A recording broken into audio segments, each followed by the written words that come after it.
Welcome back to English in Motion, the podcast dedicated to helping you navigate the road of English fluency. I'm your host, Alice. And I'm Bob, your resident language and automotive enthusiast. Today, Bob, we're tackling a topic that is essential for life in many English-speaking countries: driving, using, and taking care of cars. It's a huge part of daily conversation. It absolutely is. From asking for directions to discussing an oil change, mastering this vocabulary is key to independence when traveling or living abroad. Let's start simple. What are the basic verbs we need when we talk about operating a vehicle? The absolute basics are to drive, to park, and to ride. If you are the one controlling the car, you drive. If you are a passenger, you ride. And how do we ask if someone is capable of driving? We use the modal verb can. A very common question is, can you drive?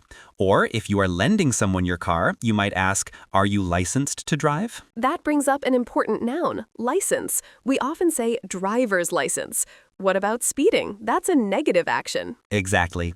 If you go too fast, you are speeding. If a police officer catches you, they might give you a ticket, or what Americans often call a fine. A fine is money you pay for breaking a rule. Let's switch gears, pun intended, to discussing the actual vehicle. What are the essential parts of a car we should know how to name? Think of the three main external components first: the hood, which covers the engine, the trunk, where you put your luggage, and the windshield, which is the front glass you look through. And inside, we need to mention the steering wheel, obviously. Right, and the dashboard. The dashboard is where all your important information is, like the speedometer, which tells you your speed, and the fuel gauge, which shows how much gas you have left. Speaking of fuel, what are the common terms for gas or petrol? This is a classic regional difference. In the US and Canada, it's gas or gasoline. In the UK and Australia, it's petrol. When you need to refill, you say, I need to fill up the tank. Great tip for global learners. Now, let's move to the necessary maintenance, taking care of the car. This is where a lot of technical vocabulary comes in. Yes, but we can simplify it with a good analogy.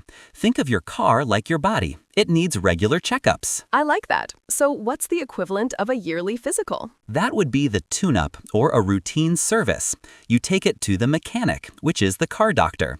The mechanic checks things like the brakes, the battery, and the tires. Let's focus on the tires. What do we say when they look a bit flat? We say the tires are low on air, or they are flat. You need to inflate them.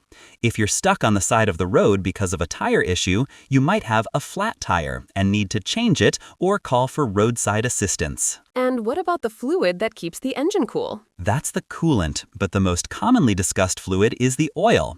Oil keeps the engine parts moving smoothly. We talk about changing the oil regularly. When you take your car for an oil change, they also check the oil level. So if my car starts making a strange noise, what should I tell my mechanic? You should describe the sound. You could say, my car is making a strange knocking sound, or the engine is sputtering. If the car won't start, you say, my car won't turn over. Won't turn over. That's excellent descriptive language. Let's talk about the warning lights on the dashboard. They are often pictorial, but we need the words. The most alarming one is the check engine light. If that comes on, it's a general signal that something needs professional attention. Another very important one is the battery light. If that stays on, you might lose electrical power soon. What's a common, slightly less urgent, but still necessary task related to fluids? Washing it. We often say we need to wash the car or give it a car wash. And when it rains, we use the wipers or windshield wipers to clear the glass. Let's circle back to driving scenarios. If I'm trying to get somewhere quickly, what phrases do I use? You might say, I need to make good time, or I'm running late, so I need to step on the gas. If you need to get through traffic, you might say, I need to merge into the faster lane. And the opposite, when driving slowly. You might be stuck in a traffic jam or bumper-to-bumper traffic. In that case, you are just cruising along or stuck in a crawl. This has been so helpful, Bob. Before we wrap up, can you give us one final tip for using this vocabulary naturally? Absolutely. Practice describing your daily commute. Instead of just thinking, I drove to work, try saying in your head, I drove down the highway, checked my mirrors, and parked in my usual spot. Even self-talk helps lock in these phrases. That's a fantastic exercise.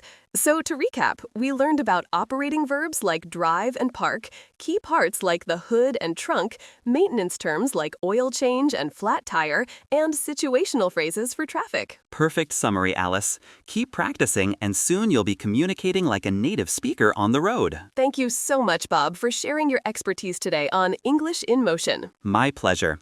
And to all our listeners, thank you for joining us. Safe travels, and we'll catch you next time.